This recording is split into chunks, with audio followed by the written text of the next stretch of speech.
Hello and welcome to another episode today of X Capital's Talks. Today with Zolotarev, the founder of Baltic Tech Ventures, a venture capital firm looking into innovation and technology, mainly obviously as the name says, in the Baltics.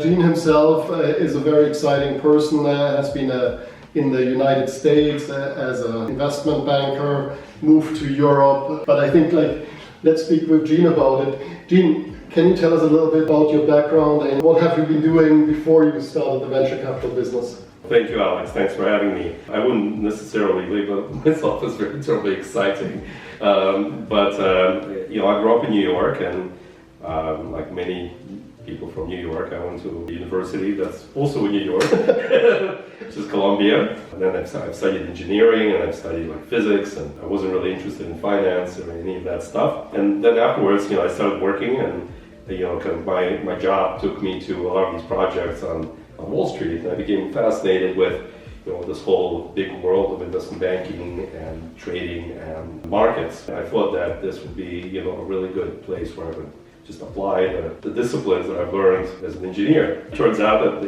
it actually worked out quite well, and essentially I started to work in that field in financial services, and one interesting job would lead to another, and then I went to NYU also to try to kind of strengthen my skills. I was basically working in the States and living and working in New York.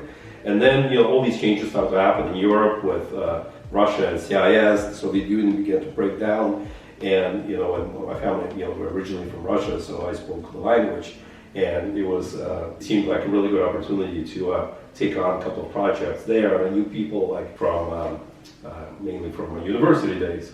And that's what they say. It's it's golden handcuffs. It's like one amazing project led to another, and essentially that's what I've been. I've been living and working in Europe since the mid '90s. Eventually, found myself drawn to investment banking / special situations kind of field, where I've successfully developed and ran investment banks and things of that nature. But more recently, I've completely jumped into this field that I hope we're going to talk about most of our talk, which is venture capital. Essentially, especially in early stage startups, early stage VC, because I found that a lot of the skill set that made me fairly good, I don't want to say great, I never say slightly above average investment banker, would also be very, very applicable to the VC space. Especially when I looked at the competition that was out there, when you talk to an average VC fund, the value proposition, to me, it seemed very uncertain.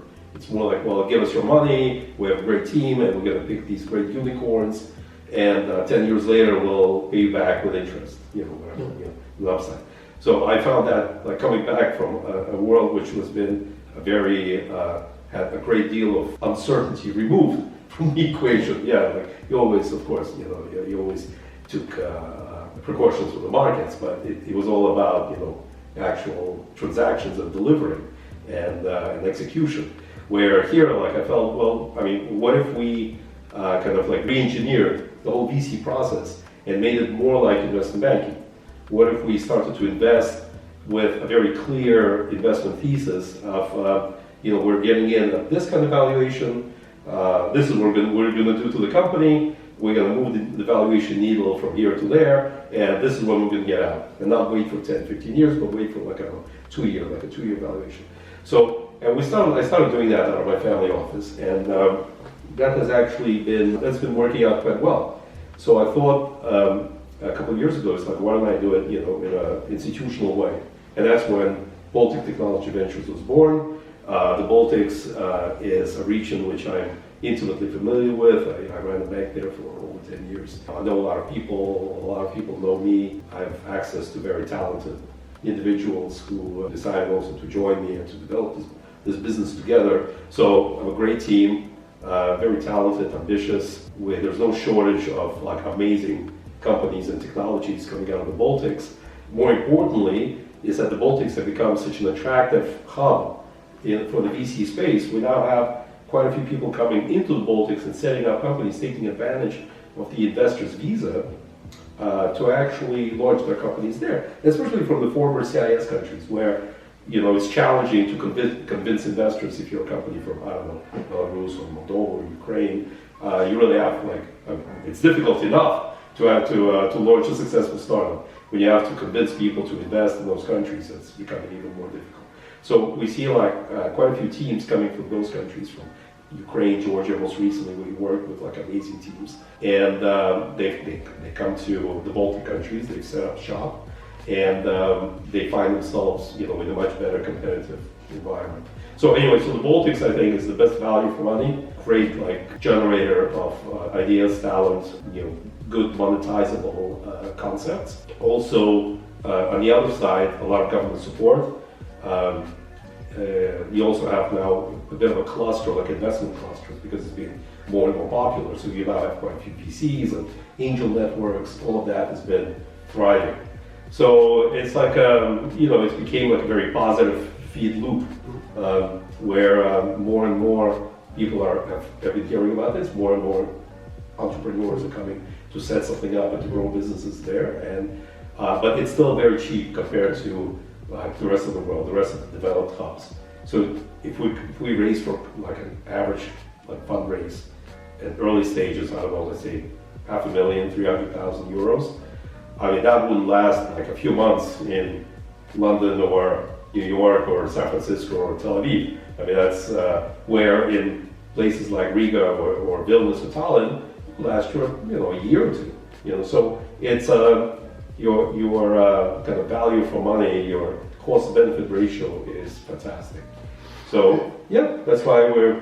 And how do you see that working between? We're obviously based here in Monaco. How do you see that relationship between Monaco and the Baltics?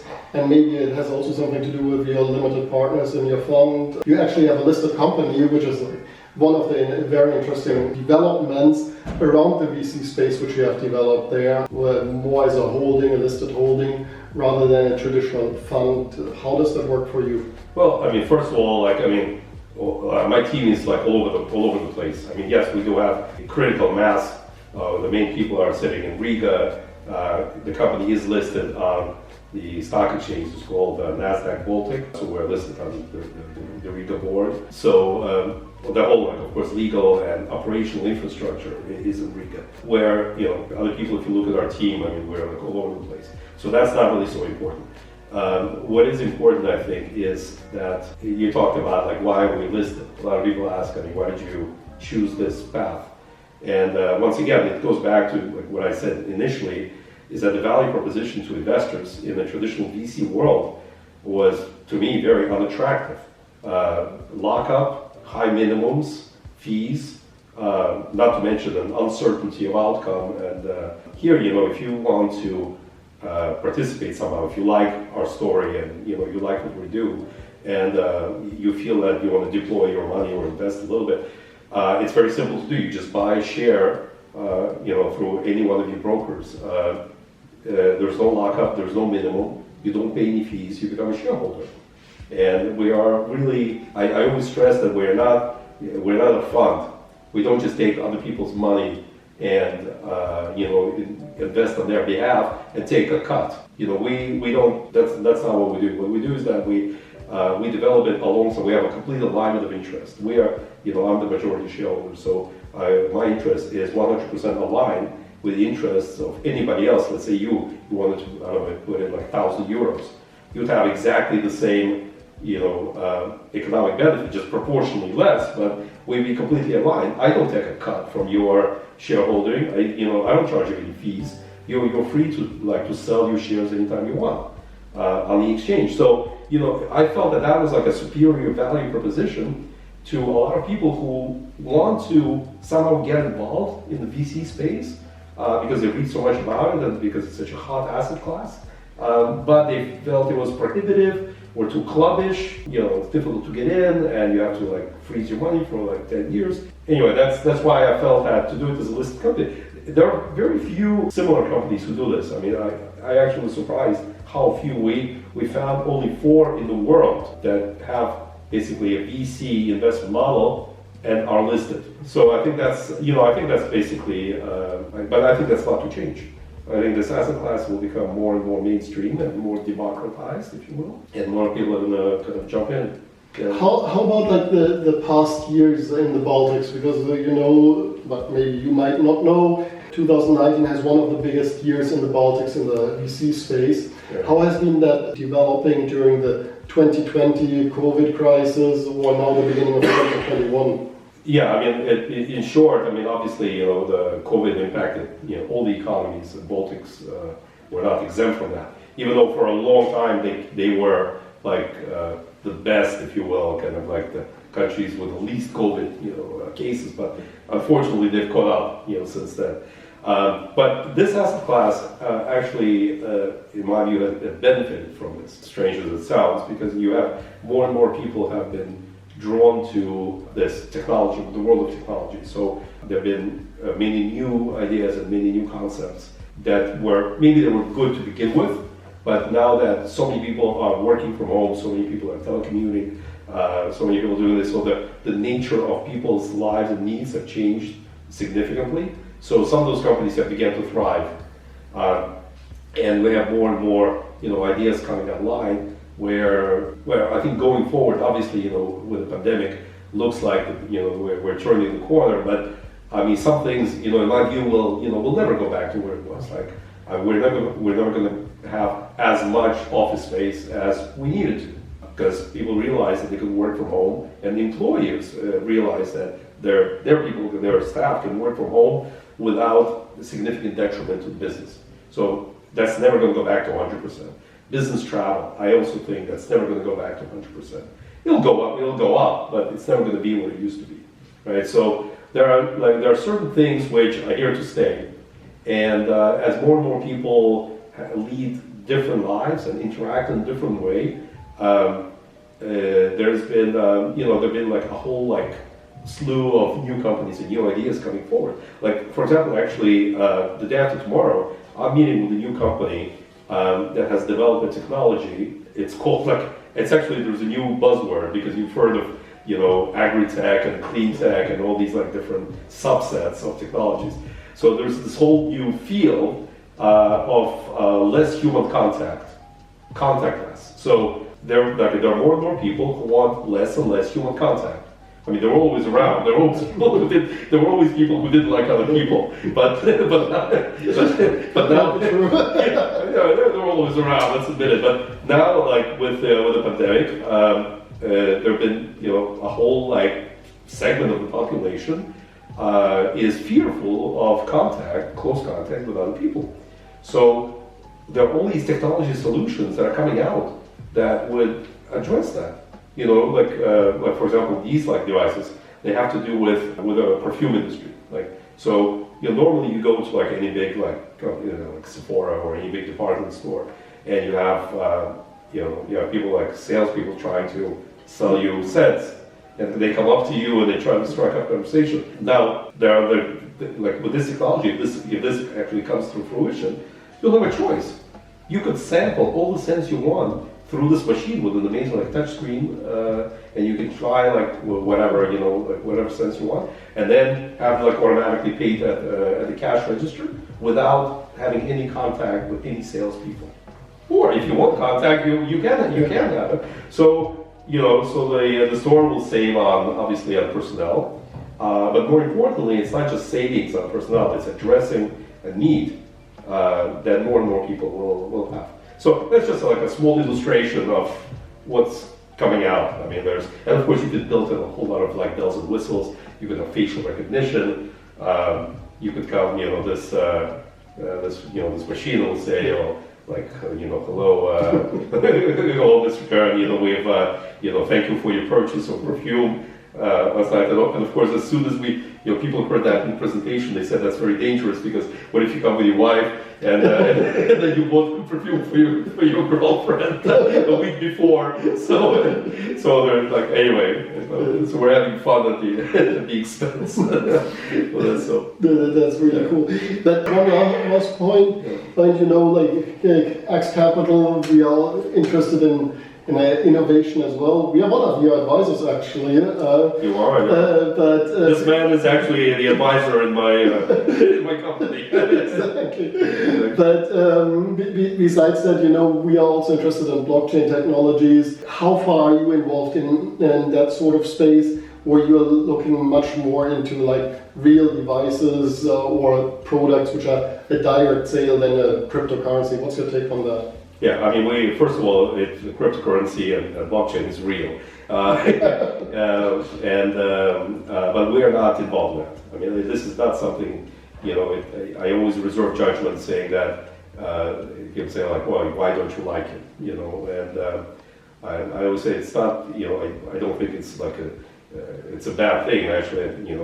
The blockchain is a major innovation, and it's already being used. It will be actually a couple of our portfolio companies.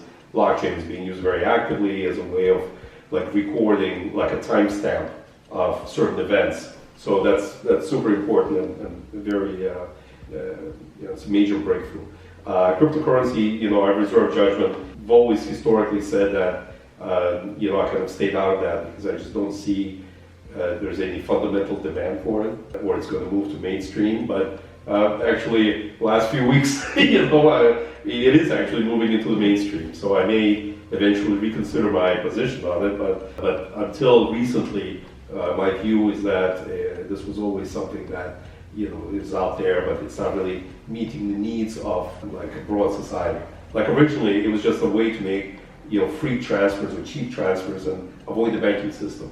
But now there are so many non-banking transfers. There are so many companies out there with TransferWise and Revolut, where you don't really pay like anything on these transfers. So why go Bitcoin? Why go crypto? But then there were like other needs have emerged, and it became kind of an alternative asset class. So I reserve judgment on that. It could go either way, basically. The way I see it, it could go either way. Not thinking now only where the price might be going, but just like from an application point of view. Well, I read some news and I had a recent discussion with someone about like Baltics as well as Eastern European countries, including also Russia, that people tend to invest more into cryptocurrencies for the reason of that they are aware, let's say, of certain dictatorship kind of situations or inflation in the currency happening. As you speak the language, or some of the languages at least, what's your feel on it? What do people there say? Well, first, I probably wouldn't lump the Baltics with Russia. No, I didn't mean to. But I would say people like in Eastern Europe, and including, of course, Russia and the Baltics to some extent, they have a collective memory of having things taken from them, whether it's the government expropriation or wars or all kinds of like tragic events. So this collective memory over centuries of assets, with their life savings being taken by external events, of course, that kind of develops this almost I would say not psychological, it's a biological response to squirrel something away where nobody can take it from you. So crypto partially answers that. You can you can have it offline.